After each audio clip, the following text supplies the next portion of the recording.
My Lords, with leave of the House, I will now repeat a statement made in the House of Commons by the Lord Chancellor. Before I repeat that statement, I would like to say that I look forward to addressing the House more fully with my maiden speech during the debate on the King's Most Gracious Speech debate. I understand that it is rare for a minister in your Lordship's House to take a statement before giving their maiden speech. However, given the timely importance of the subject at hand today, we thought it helpful to take this statement at the earliest opportunity. Mr. Speaker, with permission, I would like to make a statement about prison capacity in England and Wales. As you know, I wanted to make this announcement first in this House. However, given the scale of the emergency facing our prisons, I was forced to set out these measures before Parliament returned. It has become clear since this government took office 2 weeks ago that our prisons are in crisis and at the point of collapse. The male prison estate will be running at over 99% capacity for the last 18 months. We now know that my predecessor warned 10 Downing Street, but rather than address this crisis, the former Prime Minister called an election, leaving a time bomb ticking away.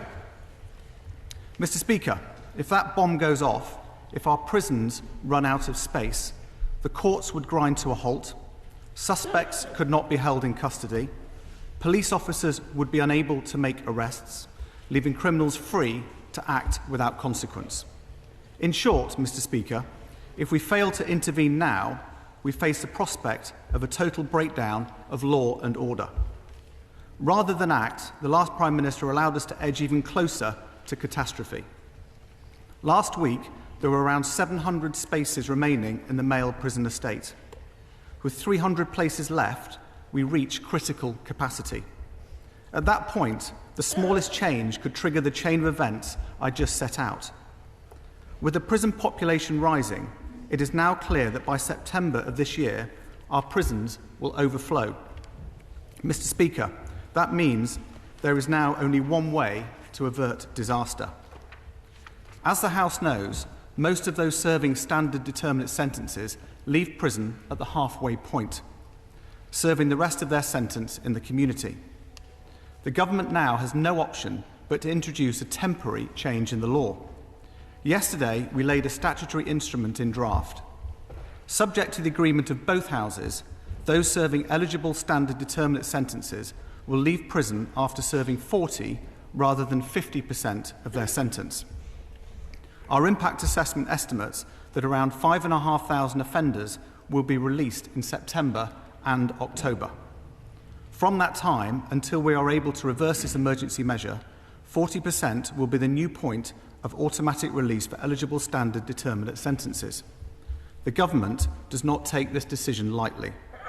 But to disguise reality and delay any further, as the last government did, is unconscionable.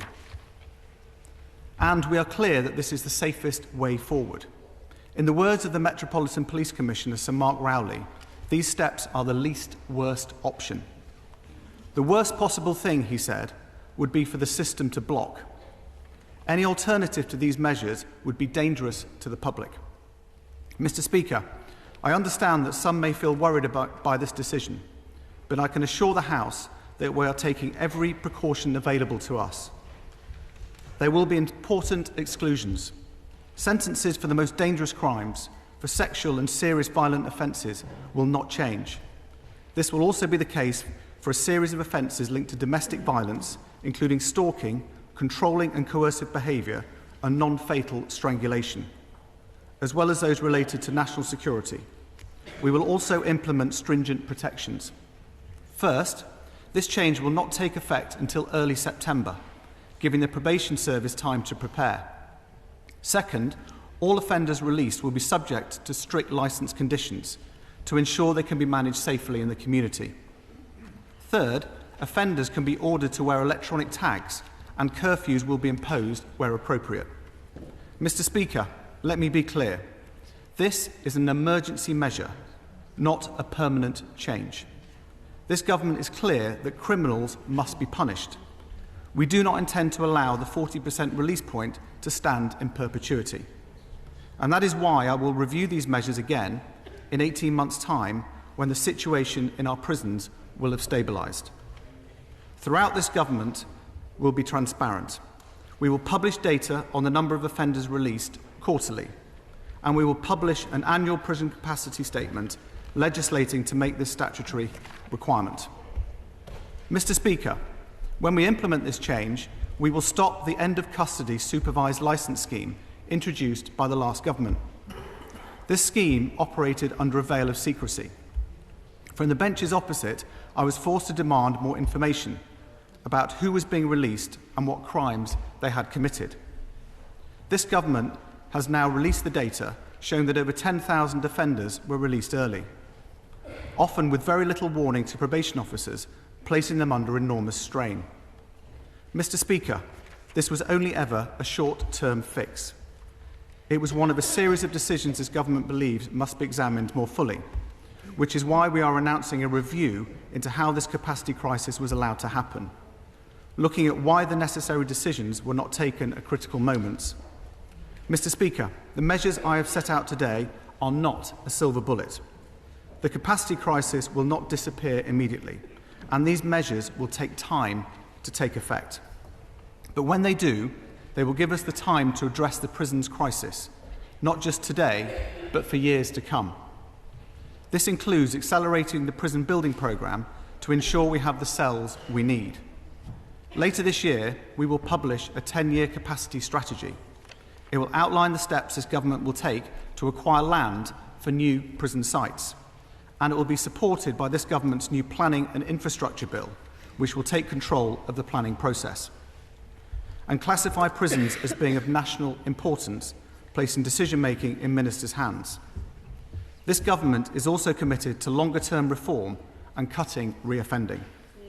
Mr. Speaker, too often our prisons create better criminals, not better citizens. Nearly 80% of offending is reoffending, at immense cost to communities and the taxpayer. As Lord Chancellor, my priority is to drive that number down. To do that, this government will strengthen probation, starting with the recruitment of at least 1,000 new trainee probation officers by the end of March 2025. And we will work with prisons to improve offenders' access to learning and other training, as well as bringing together prison governors, local employers and the voluntary sector to get ex-offenders into work. If an offender has a job within a year of release, they are less likely to reoffend.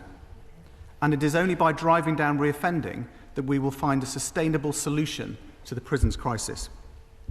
In a speech last week, I called the last occupants of 10 Downing Street the guilty men. I did not use that analogy flippantly. I believe they place the country in grave danger. Their legacy is a prison system in crisis, moments from catastrophic disaster. It was only by pure luck and the heroic efforts of prison and probation staff that this disaster did not strike while they were in office. Mr. Speaker, the legacy of this government will be different. A prison system brought under control, a probation service that keeps the public safe, enough prison places to meet our needs, and prisons, probation and other services working together to break the cycle of reoffending. Mr. Speaker, I never thought that I would have to announce the measures I have set out today. But this government has been forced, by the scale of this emergency, to act now rather than delaying any longer. Because this government will always put the country and its safety first. I commend this statement to the House.